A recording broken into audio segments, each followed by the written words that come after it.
بسم الله الرحمن الرحيم. عن عائشة رضي الله تعالى عنها قالت قال رسول الله صلى الله تعالى عليه وسلم خذي أنت وبنوك ما يكفيك بالمعروف رواہ البخاری۔ دوستو، یہ الفاظ ایک بڑی روایت کا حصہ ہیں۔ سیدہ عائشہ رضی اللہ تعالیٰ عنہ بیان فرماتی ہیں، قالت ہند ام معاویۃ لرسول اللہ صلی اللہ علیہ وسلم، حضرت ہند نے جو حضرت امیر معاویہ کی والدہ ہیں نبی پاک صلی اللہ علیہ وسلم سے درخواست کی، ان ابا سفیان رجل شحیح،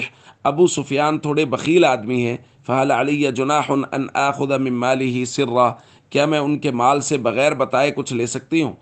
تو نبی کریم صلی اللہ علیہ وسلم نے یہ جملہ ارشاد فرمایا، خذی انت وبنوک ما یکفیک بالمعروف، آپ کو اور آپ کے بچوں کو جو کافی ہو، یعنی جو ضرورت کے بقدر ہو، اتنا آپ لے سکتی ہیں۔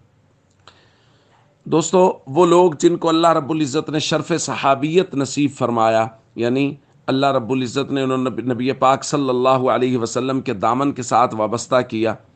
وہ جس طرح زمانہ جاہلیت میں یا کفر کی حالت میں کفر پر مضبوط تھے، اسی طرح وہ اسلام میں آنے کے بعد اسلام پر بھی اسی قدر مضبوط اور ڈٹے رہے اور خالص دل سے اسلام قبول کیا۔ حضرت ہند خود فرماتی ہیں کہ میں نے حضور علیہ الصلوۃ والسلام سے آ کے عرض کیا، ما كان على ظہر الارض من اہل خباء احب الی ان یذلوا من اہل خبائک، کہ پوری کائنات میں جو سب سے زیادہ کسی گھرانے کی ذلت مجھے پسند تھی وہ آپ کا گھرانہ تھا، لیکن آج کیفیت یہ ہے، ثم ما اصبح اليوم على ظہر الارض اہل خباء احب الی ان یعزوا من اہل خبائک، آج کیفیت یہ ہے کہ روئے زمین پر آپ کے گھرانے کی عزت سے زیادہ مجھے کسی کی عزت محبوب نہیں ہے۔ جب اسلام قبول کیا تو اس قدر مضبوطی کے ساتھ کیا، اور انہی کے بارے میں حضور علیہ الصلوۃ والسلام نے بیان فرمایا تھا، خیارہم فی الجاہلیہ خیارہم فی الاسلام، جو لوگ جاہلیت میں مضبوط تھے، وہ جو جاہلیت کے اندر مختار اور معزز لوگ تھے، وہ اسلام میں بھی معزز ہی شمار ہوں گے۔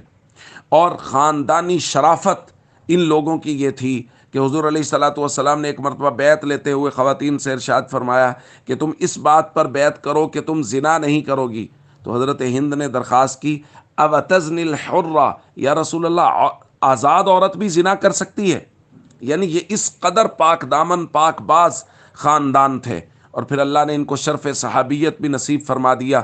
اس لیے حضرت امیر معاویہ ہوں، ان کی والدہ حضرت ہند ہوں، یا حضرت ابو سفیان ہوں، ان لوگوں کا دل سے احترام کرنا چاہیے، کیونکہ انہوں نے نبی کریم صلی اللہ علیہ وسلم کا دامن پکڑا اور بہت مضبوطی سے پکڑا، اور اسلام کو اس قدر مضبوطی سے تھاما کہ پھر چھوٹی چھوٹی باتیں بھی نبی پاک صلی اللہ علیہ وسلم سے پوچھ کے ان پر عمل کرتے رہے اور امت کی رہنمائی کرتے رہے۔ اس خاندان کا اور تمام تر صحابہ کرام، جو